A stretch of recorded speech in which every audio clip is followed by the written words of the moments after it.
Raid di furti nell'Alta Marca nel mirino di una banda di nordafricani, diverse abitazioni. A Tarso il proprietario si è trovato faccia a faccia con i malviventi, ho provato tanta rabbia, dice, colpi anche a Maserata. Serata di follia a San Giuseppe di Treviso, dove un giovane nigeriano barricato sul terrazzo di un appartamento con un coltello in mano è stato alla fine fermato grazie all'utilizzo di un idrante e del taser. Ennesimo incidente sul lavoro nella Marca, a Cavaso del Tomba, un 41enne resta schiacciato tra il suo camion e il muro di un'abitazione, è in gravi condizioni. Il giallo di Alex Marangona, la procura prepara la svolta dopo il deposito degli esami tossicologici, si va verso l'ipotesi di morte conseguente da altro reato, l'avvocato dei familiari ora chiarezza su chi ha dato la droga ad Alex. Ennesimo raid vandalico a Cima d'Olmo con protagonisti dei giovanissimi muniti di martello, sono entrati in un'abitazione in fase di ristrutturazione, esasperato il sindaco, anche i genitori non mi ascoltano. Ritrovata senza vita l'escursionista malese dispersa dal pomeriggio di ieri nella zona di Croda del Becco a nord di Cortina, la donna è morta precipitando per un centinaio di metri. Bilancio in chiaroscuro per gli incidenti stradali nella Marca trevigiana, diminuiscono del 34% le vittime rispetto al 2024, ma aumentano i decessi fra gli under 30. Violentissimo scontro a Focus tra ex colleghi della Lega, accuse reciproche tra Giuseppe Paolin, Gian Antonio Darè e Gianluca Forcolin. Lo scontro è personale e politico. Al via a Venezia il weekend più atteso, quello della festa del Redentore, tra misure di sicurezza e tradizione. Aperto il ponte votivo, domenica sera la messa in diretta su Antenna 3, subito dopo il telegiornale di Treviso. Bentrovati, buonasera telespettatrici, telespettatori di Antenna 3. La cronaca in primo piano per questa edizione dei nostri telegiornali, cronaca che ci porta nell'Alta Marca a Tarso, dove c'è paura per una serie di furti a colpire una banda di nordafricani. Il proprietario che parla ai nostri microfoni dice di aver provato tanta rabbia. 4 giovani nordafricani, fazzoletti in faccia, in mano una mazza ed un piede di porco. Prima hanno fatto irruzione in questa casa disabitata perché la proprietaria, un'anziana, da qualche tempo è ospite in una casa di riposo. Hanno messo tutto a soqquadro, violando gli affetti e i ricordi della donna. Poi si sono diretti nell'abitazione accanto dove vivono i parenti. Tanta rabbia, la paura forse no, perché avevo talmente questa rabbia che forse uno, se lo trovavo magari già dentro, uno lo avrei anche preso. Perché quella è la reazione. Preferisce non farsi riprendere, ma ci racconta quei momenti terribili, spiegandoci che questa è la terza volta che subisce un furto. L'intera zona è stata presa di mira da questa banda che agisce soprattutto di mattina. Probabilmente guardano le case dove non c'è magari nessuno, dove non vedono auto eccetera, pensano che le case siano vuote e cercano di fare il colpo. Le forze dell'ordine hanno già, i carabinieri hanno già intensificato i controlli sul nostro territorio e stanno anche un po' monitorando determinati soggetti. I carabinieri sarebbero sulle tracce di questi 4 ladri, sembra tutti abbastanza giovani, sui 20 anni, che nell'ultimo periodo hanno imperversato a Tarso, San Michele di Feletto e Susegana. La rabbia del sindaco Boff. Il tema che si pone sempre è queste tante persone che arrivano sul nostro territorio nulla facenti e che non vengono sul nostro territorio per lavorare o per produrre qualcosa, poi si dedicano ai furti in abitazione, allo spaccio di sostanze e a volte sembra di essere razzisti quando si dicono certe cose, ma chi viene nel nostro paese per delinquere deve essere rispedito a casa propria. Il proprietario della casa è esasperato, qualcosa deve cambiare, così non è possibile andare avanti. I carabinieri fanno tutto quello che possono, ma poi questi soggetti tornano subito liberi. Qui bisogna cambiare totalmente politica, cambiare totalmente tutto, non c'è altro qui da fare, sennò qua va sempre peggio andrà. I 4 hanno desistito e sono fuggiti in questa direzione verso il cimitero, facendo perdere le tracce. L'appello del sindaco. Che molto spesso le nostre segnalazioni vengono lasciate alle pagine Facebook piuttosto che alle chat di WhatsApp, piuttosto che al controllo di vicinato.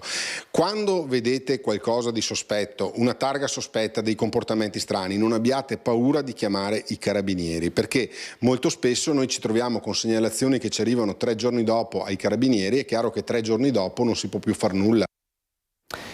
Ladri scatenati anche a Maserata sul Piave, ladri che hanno approfittato della serata dei fuochi d'artificio.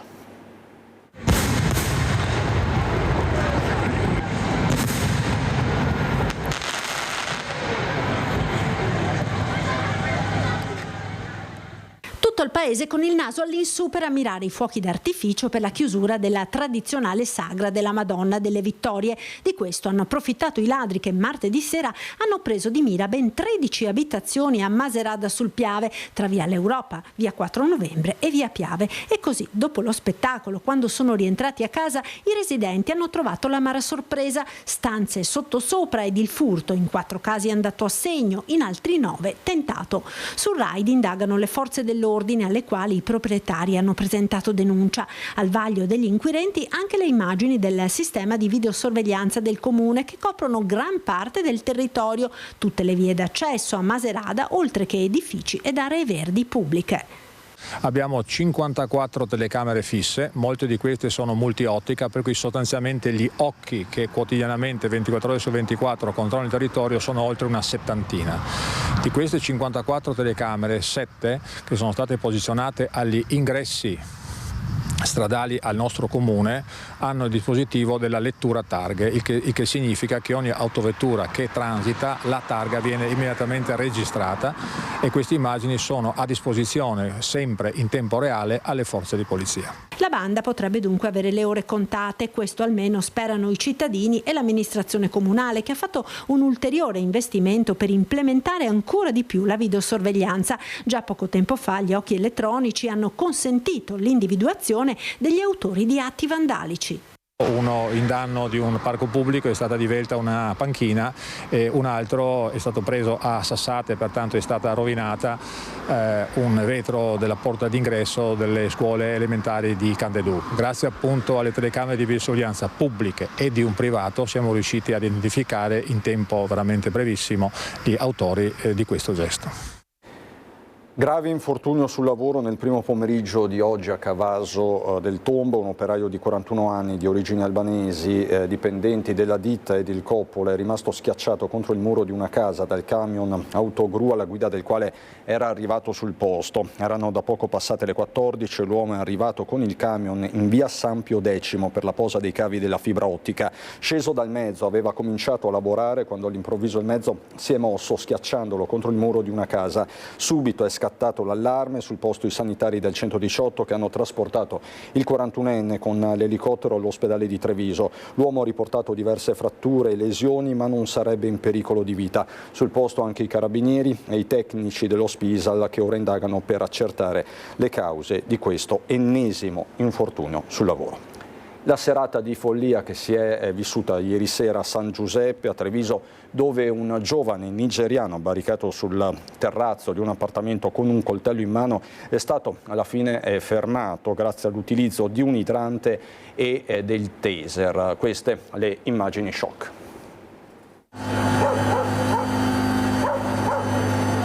L'idrante che spruzza acqua ad un giovane che urla sul poggiolo di un appartamento al primo piano. Paura ed incredulità a San Giuseppe. I residenti di un intero quartiere hanno assistito attoniti a quanto successo in un condominio di via Albertino da Corona. Un 26enne nigeriano è rimasto per ore asserragliato sul terrazzo di casa, in mano un coltello con il quale minacciava di colpirsi se gli agenti fossero andati a prenderlo. Per farlo desistere e consentire ai poliziotti di operare in sicurezza sono intervenuti anche i vigili del fuoco che hanno azionato un idrante. L'acqua lanciata a forte pressione ha distratto il giovane, consentendo ad un agente di scavalcare il parapetto, ma per immobilizzare il 26enne è stato necessario utilizzare il taser. L'intervento dei colleghi dell'agente ha consentito di bloccarlo. All'origine del comportamento pare vi fosse l'opposizione all'arresto dopo che il 26enne ai domiciliari non era stato trovato in casa. Sul posto sono intervenuti anche i sanitari del 118 ed una pattuglia dei carabinieri. 3 nigeriani denunciati nella zona di Conegliano per traffico illecito di sostanze stupefacenti. I 3, tutti regolarmente presenti sul territorio nazionale, erano già stati pizzicati il 12 luglio scorso quando i militari del nucleo radiomobile della compagnia della stazione di Conegliano, unitamente a personale del NAS di Treviso, avevano denunciato una 56enne residente a Conegliano, titolare di un esercizio commerciale cittadino, trovata in possesso di diverse dosi di marijuana e hashish, oltre a una somma in contanti contanti di circa 10.000 euro ritenuta a provento dell'attività di spaccio. Il secondo episodio, il 15 luglio, ha visto coinvolti 2 uomini, rispettivamente di 32 e 35 anni, domiciliati anch'essi a Conegliano, presso la cui abitazione sono state trovate eroina, cocaina, marijuana e hashish per un peso complessivo di oltre 11 grammi, oltre a bilancini di precisione, telefoni cellulari e una somma in contanti di circa 840 euro. Tutti i materiali e le sostanze sono state sequestrate. I 3 nigeriani, lo ripeto, denunciati. E aveva alloggiato tra gli stranieri che si erano accampati al parcheggio della Piani a Treviso il 28enne indiano espulso ieri dalla Polizia di Stato. Il giovane, in Italia da 3 anni, aveva collezionato ben 10 sanzioni per ubriachezza molesta. Sanzionato 10 volte per ubriachezza molesta, un cittadino indiano di 28 anni, già noto per reati contro il patrimonio e resistenza pubblica ufficiale, è stato espulso dall'Italia dai poliziotti dell'ufficio immigrazione della questura di Treviso, che lo hanno imbarcato su un volo per Nuova Delhi. Il giovane era entrato irregolarmente in Italia nel 2022. Arrivato a Treviso, era tra gli stranieri che alloggiavano al parcheggio a Piani, accampati nell'interrato tra materassi e sporcizia. Aveva provato a sanare la sua situazione presentando istanza di protezione internazionale, richiesta ritenuta infondata e quindi rigettata definitivamente giovedì scorso. In questi 3 anni di permanenza a Treviso è stato coinvolto più volte in episodi di disturbo e molestie, collezionando 10 sanzioni per ubriachezza molesta, oltre a diverse denunce per resistenza e per piccoli reati contro il patrimonio. Alla fine, su provvedimento di espulsione del prefetto, il questore Alessandra Simone ha disposto l'accompagnamento alla frontiera dello straniero. La tragedia di Vidor, il giallo dell'abbazia, dopo gli esiti degli esami tossicologici su Alex Marangon, la Procura di Treviso si appresta a modificare il capo di reato da omicidio volontario a morte in conseguenza di altro reato. Un fascicolo senza indagati, almeno per ora, ma è una questione di tempo. Nel mirino della procura potrebbero finire presto gli organizzatori del rito sciamanico, Andrea Zuin e la sua compagna, e i 2 curanderos che si allontanarono poco dopo la scomparsa di Alex Marangon, Sebastian Castillo, esperto di erbe e pozioni amazzoniche, e il musicista Johnny Benavides. Dunque, non più omicidio volontario, ma morte in conseguenza di altro reato. Come famiglia però chiediamo che a questo punto, siccome poi è chiaro oggi quello che abbiamo sempre sostenuto, cioè che Alex non fosse un assuntore abituale di sostanza stupefacente e che in quella invece circostanza poi ci sono altre cose che vedremo quando avremo l'accesso al fascicolo di poter confermare, ora non posso farlo, comunque in quella data lì, perlomeno in quella data lì, in quel posto lì abbia preso questa sostanza, è una cosa che a questo punto non può scivolare sulla pelle di nessuno. Gli esiti degli esami tossicologici che confermano la presenza nel sangue di Alex Marangon dell'ayahuasca ora aprono un nuovo scenario ed altre domande. Chi l'ha portata alla cerimonia sciamanica all'abbazia di Vidor e chi ha dato questa sostanza psicotropa al 25enne? Quella notte terribile tra il 29 e il 30 giugno il ragazzo sarebbe andato completamente in uno stato di allucinazione perché l'ayahuasca potrebbe aver interagito con la cocaina presente sempre nel corpo della vittima.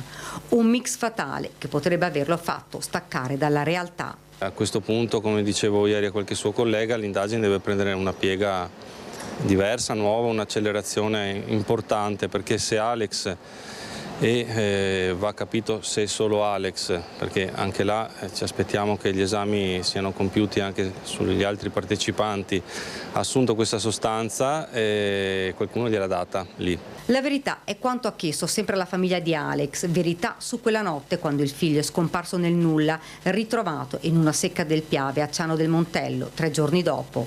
Le indagini dunque si potrebbero indirizzare verso chi ha ceduto la sostanza psicotropa al 25enne, che poi potrebbe aver provocato la caduta del giovane dal terrazzo dell'abbazia. Fra le domande, perché solo Alex ha avuto una reazione tanto grave quando i partecipanti al rito erano circa una ventina?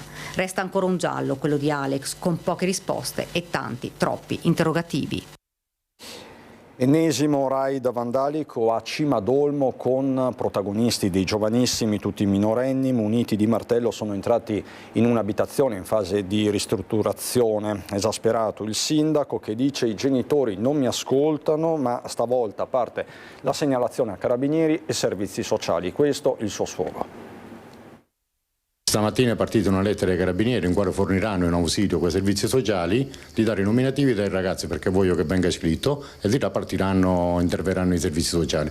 Ora cerchiamo di aggiustarlo con la maniera che ci consente la normativa. Si fa sul serio a Cima d'Olmo dopo il raid vandalico che ha interessato la casa del consigliere comunale Roberto Perin, un immobile storico in fase di ristrutturazione. È qui che armati di martello sono entrati in azione verso le 9 della sera 5-6 ragazzini, e non è affatto la prima volta, anzi questa abitazione è diventata con il tempo una sorta di sfogatoio. Sono 2 mesi e mezzo che entrano. Allora ho chiamato la ditta di fare i serramenti perché ancora non erano pronti e mi ha pannellato tutta la casa, l'ho chiusa, l'ho sigillata. Non contenti, l'hanno presa a scarpate, hanno spaccato la casamatta e sono riusciti a buttarla giù. E poi cosa hanno combinato? E dopo hanno preso un martello di quelli là, sono saliti qua.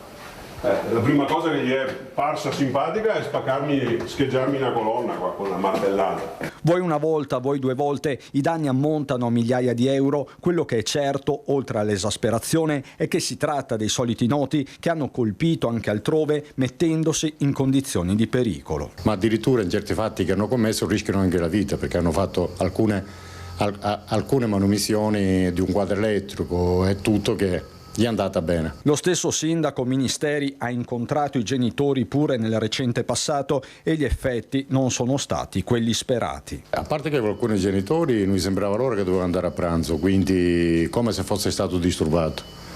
Un altro genitore dice che il sindaco li sta tartassando e ci sta creando problemi. Ma un sindaco cosa deve fare? Deve dare la possibilità ai 5 ragazzini di razziare un paese e di creare caos. Non funziona così il meccanismo. Partono, vanno in automatico e dopo non si fermano più e poi le devi subire per una vita, quindi e ti rovini il futuro. Questo è. Questo è il messaggio per le famiglie? Sì, che siano presenti.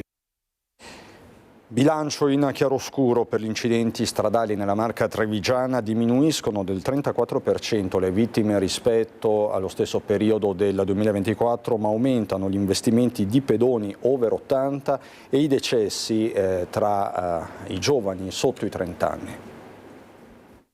Da gennaio a metà luglio sono 21 le vittime di incidente stradale nella Marca trevigiana, di cui 9 sono giovani sotto i 30 anni e 4 i cittadini over 80 che hanno perso la vita a causa di un investimento. Per la prima volta nessun ciclista. Sono i dati provvisori elaborati dall'Ufficio Statistica della provincia di Treviso tramite il centro di monitoraggio incidenti provinciale in sinergia con la prefettura e alle forze dell'ordine. Lo scorso anno, nello stesso periodo, le vittime erano state 32. Non si canta vittoria certamente, ma è un sensibile miglioramento. È un dato, ribadisco, sul quale non bisogna adagiarsi, ma è in miglioramento rispetto al pari periodo dell'anno scorso. Complice probabilmente oppure frutto di un lavoro che deriva dal nuovo codice della strada, frutto del lavoro che sta facendo la provincia in termini di formazione e informazione, e a tal proposito ricordo il progetto che abbiamo vinto come UPI Veneto, un progetto finanziato per 100.000 euro che vedrà nel corso del prossimo anno 40 lezioni strategiche, organizzazione di drive camp, così come abbiamo già fatto in provincia di Treviso, il potenziamento del portale di monitoraggio provinciale, una campagna di comunicazione a fumetti sui rischi alla guida sotto l'effetto di sostanze stupefacenti piuttosto che alcol.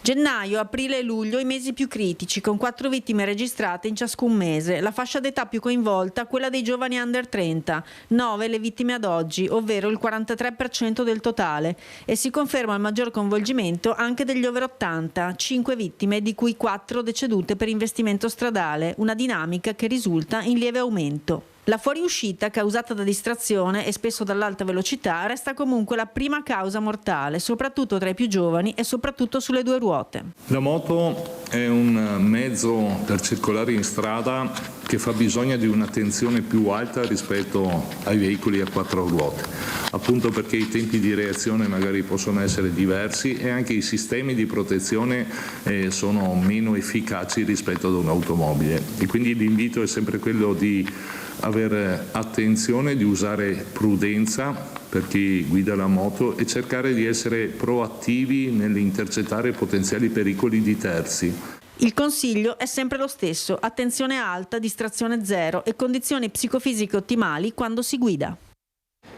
La pagina politica con la polemica, lo scontro feroce che si è registrato ieri sera a Focus, la trasmissione di prima serata del nostro direttore Luigi Baccialli, uno scontro al fulmicotone tra Gian Antonio Darè, Giuseppe Paolin e Gianluca Forcolin, tra ex colleghi di partito della Lega. Sentite che cosa si sono detti, sono volati letteralmente gli stracci. Chi sta criticando oggi la Lega sono tutti ex leghisti. È questa l'affermazione del leghista Giuseppe Paolin, già deputato, a dare fuoco alle polveri, innescando un vero e proprio cortocircuito tra ex colleghi di partito, innanzitutto con l'ex segretario nazionale leghista Gian Antonio Darè, autore di quello che è stato ribattezzato come lo scisma di Vittorio Veneto e oggi candidato alle regionali con la Liga Veneta Repubblica. Questioni politiche e personali si sommano nel corso di Focus, la trasmissione di prima serata del direttore di Media Nord-Est Luigi Baccialli. Auguri Presidente, auguri Presidente, magari sarà il tuo. Sei stato il mio assistente parlamentare, caro, perché io mi ho messo, stai buono. Stai complimenti da lei, complimenti, e ti conosco molto bene proprio per questo. Certo. So quante storie hai raccontato, proprio perché ho fatto anche il tuo assistente. Grazie, perché grazie a Darè sei stato presidente di Pasubio Energia, grazie a Darè. Quindi se vuoi ti faccio tutto l'elenco. Complimenti da lei. E io ti posso dire che Gobbo ha fatto la tua fortuna, Giampaolo Gobbo, se no Darè starebbe ancora lavando macchine. Veramente sei un sordido, sai. Sì. Perché ho fatto l'assistente parlamentare, mi vanto, e sono stato sicuramente anche meglio di te.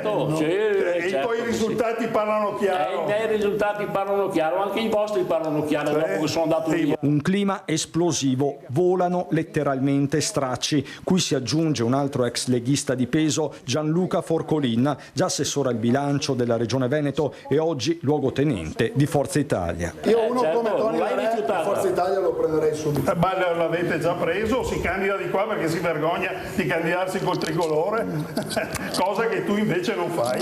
Tu il tricolore lo sbandi voi parlate di tricolore con Vannacci e siete là che usate l'inno di Mameli. Fino a 10 anni fa eravate quelli che mettevate le mani in tasca. Ma cosa dici, Betty? Almeno stai zitto. 10 anni fa chi andava a Pontida col tricolore veniva bombardato, oggi andate e cantate l'inno di Mameli. Ma di cosa stai dicendo? Non insegnarmi la storia della Lega a me.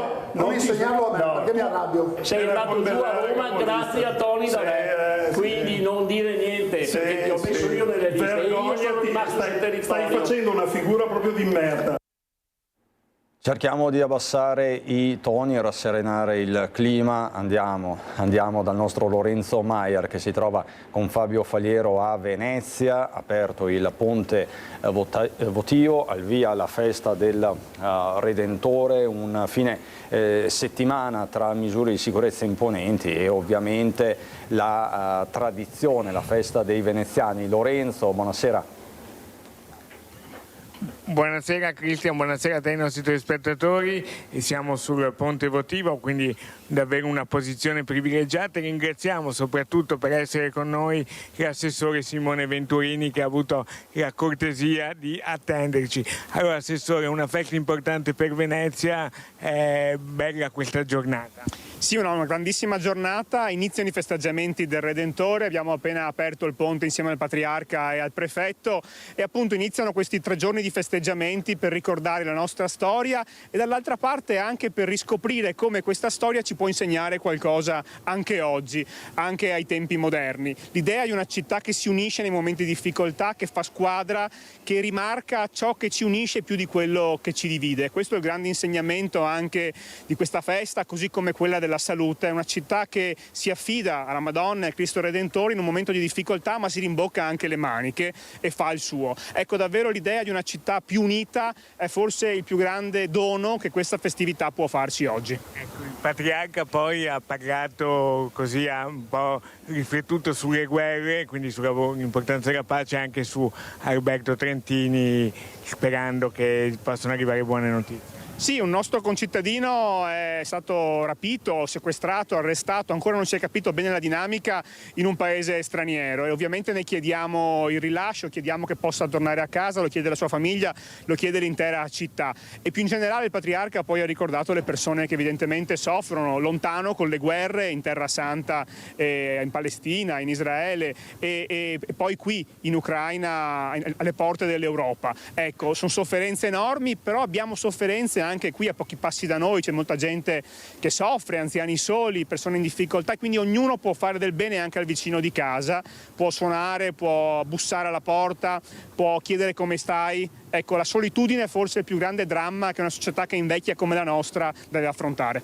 Ecco, siamo nel TG di Treviso, però Redentore è una festa non solo per i veneziani, anche per tutti i veneti che domani arriveranno, credo. Ma credo che sia la festa più bella del mondo, quindi è la festa sicuramente dei veneziani che la vivono come la tradizione, quindi in barca o sulle rive, con i bovoetti, con l'anguria, con la voglia di far festa, ma è l'idea di una festa grande che abbraccia un po' tutto il nostro Veneto e più in generale tutta l'Italia e le tante persone che amano Venezia. È la festa di tutti quelli che vogliono viverla, ovviamente è la festa dei veneziani. Ecco, chiariamo bene che si arriva qui a Venezia gratuitamente, le prenotazioni sono per una questione di sicurezza e di contingentamento, non c'entra nulla con Da qualche anno sono cambiate anche molto le normative per gli eventi pubblici, quindi abbiamo riorganizzato il tutto rendendola più sicura, più ordinata, ma senza perdere quello spirito che la caratterizza. Quindi anche l'appello a divertirsi e chi è in barca ovviamente a farlo con responsabilità, perché molto spesso poi alla fine dei fuochi c'è qualcuno che prova poi a correre un po' troppo e abbiamo visto anche in passato situazioni non belle, quindi l'appello anche a divertirsi ma con responsabilità sempre. Poi domani sera i fuochi alle 23:30, domenica dopo le regate nel pomeriggio il pontificare del patriarca che trasmetteremo in diretta. So che Cristian sei sensibile alla politica, oggi l'assessore Venturini, e non è la prima volta, portava la fascia tricolore e c'è chi dice anche che gli sta particolarmente bene. Lui non vuole dire nulla, ma con questo vi salutiamo da Venezia e grazie per averci dato la linea. Buona serata, grazie.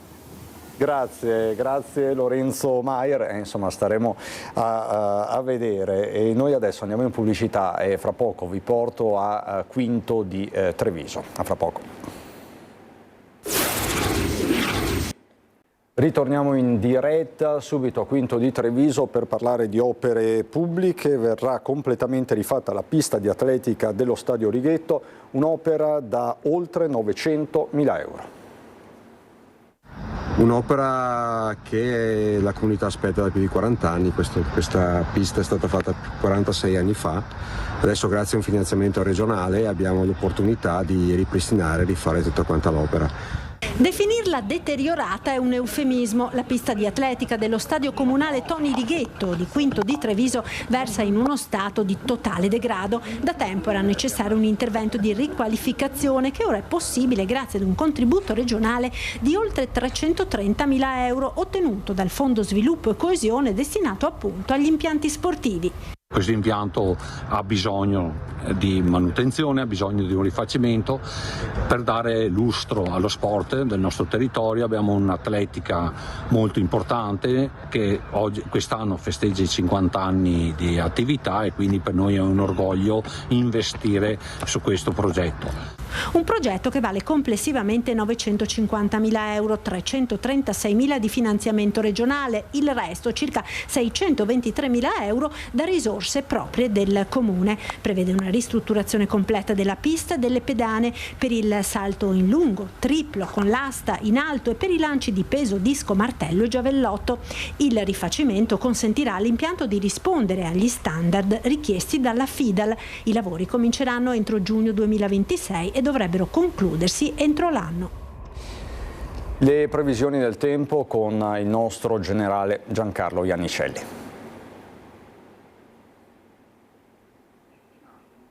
Arrivano.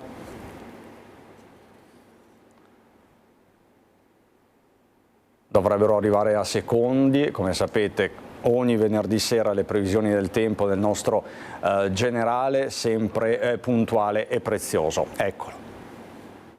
Si rafforza su di noi un'area anticiclonica di alte pressioni e questo garantirà qualche giorno di tempo stabile. Prevediamo infatti per questo fine settimana cielo in prevalenza sereno, quindi tempo soleggiato, un tempo stabile che poi ci accompagnerà praticamente per tutta la prossima settimana. Chiaramente, come vedete dalla carta, però qualcosa scorre sulle Alpi, un po' di instabilità, un po' di area instabile. Questo provocherà, ma sui rilievi, qualche fenomeno di instabilità, qualche temporale, ma nulla di forte.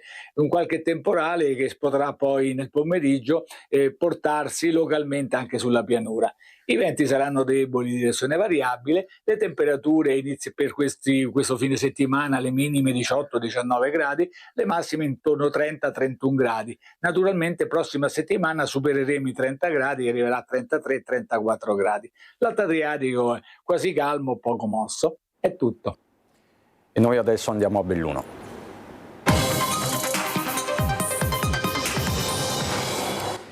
È arrivato il nulla osta per il funerale di Gaia De Gaulle, la quindicenne morta martedì pomeriggio a Cesana Beach, travolta da un masso sul quale si stava arrampicando. La magistratura ha dunque concluso gli accertamenti finiti nel fascicolo di indagine aperto per omicidio colposo, per ora senza indagati. La cerimonia funebre si svolgerà lunedì mattina alle 10 nella chiesa di Lentiai di Borgo Valbelluna, da dove proseguirà per la cremazione. La famiglia ha reso noto che chi vorrà portare il proprio saluto a Gaia potrà farlo alla casa funeraria Gelisio di Belluno domani e domenica dalle 9 alle 12 e dalle 15 alle 18. Comune e parrocchia hanno avviato una raccolta fondi per aiutare la famiglia, quindi i funerali di Gaia De Gaulle lunedì mattina alle 10 a Lentiai. Ed è stata ritrovata senza vita l'escursionista malese dispersa dal pomeriggio di ieri nella zona di Croda del Becco, siamo a nord di Cortina d'Ampezzo. La donna è morta precipitando per un centinaio di metri, come ci racconta Tiziana Bolognani. Le speranze di ritrovare in vita l'escursionista malese dispersa da ieri pomeriggio si sono spente nella tarda mattinata quando l'elicottero ne ha avvistato il corpo ai piedi delle placche della Croda del Becco, una delle cime più imponenti delle Dolomiti, tra il Parco Naturale delle Dolomiti di Ampezzo e le Dolomiti di Braies. Secondo la ricostruzione, la donna, dopo aver perso la traccia del sentiero sul versante bellunese della montagna, era arrivata sulle ripide placche lisce, precipitando per un centinaio di metri, finendo all'interno di una fessura. Sono state ore di grande angoscia per l'amica dalla quale si era separata per concludere la sua escursione. L'escursionista malese, sessantenne, aveva inviato un messaggio all'amica scrivendole che aveva perso la strada del ritorno e aveva bisogno di aiuto. La macchina delle ricerche si è mossa subito con uomini e mezzi, elicotteri e droni con termocamere per proseguire nella notte e riprendere alle prime luci dell'alba con sorvoli e perlustrazioni anche con unità cinofile. Determinante è stato il posizionamento del cellulare ricevuto dal gestore di telefonia mobile che ha consentito di circoscrivere la zona di ricerca. La salma dell'escursionista è stata recuperata e trasportata nella camera mortuaria di Cortina. Alle ricerche, oltre al soccorso alpino di Cortina e della Guardia di Finanza, hanno preso parte anche i volontari di San Vigilio di Marebbe e della Pusteria, i vigili del fuoco e i carabinieri. Rimaniamo nel Cadore, ostaggio delle frane. Oggi a San Vito di Cadore sono stati Fabio Fioravanzi con Stefano Bozzi. Questo il loro reportage. Le ruspe lavorano ai margini della strada, ma la 51 di Alemagna non solo è percorribile, ma il transito ora è concesso dalle 6 di mattina alle 21 di sera, con un'ora in più di apertura, preziosa per chi, soprattutto nel commercio, lavora a Cortina d'Ampezzo.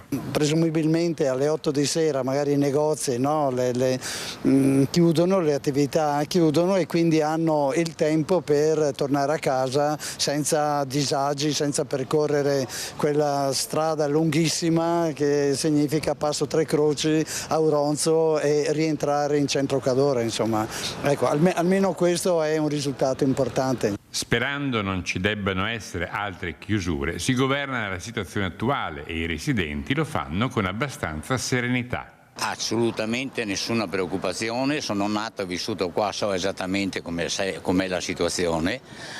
L'altro giorno ero sulla cengia del banco che è esattamente a metà Marcora a controllare, quindi nessuna preoccupazione da questo punto di vista. Sto pensando a tutti gli operai che qualche piccolo disagio ce l'hanno avuto. Ora la situazione si sta migliorando, vista sia l'apertura mattutina anticipata che la chiusura posticipata la sera.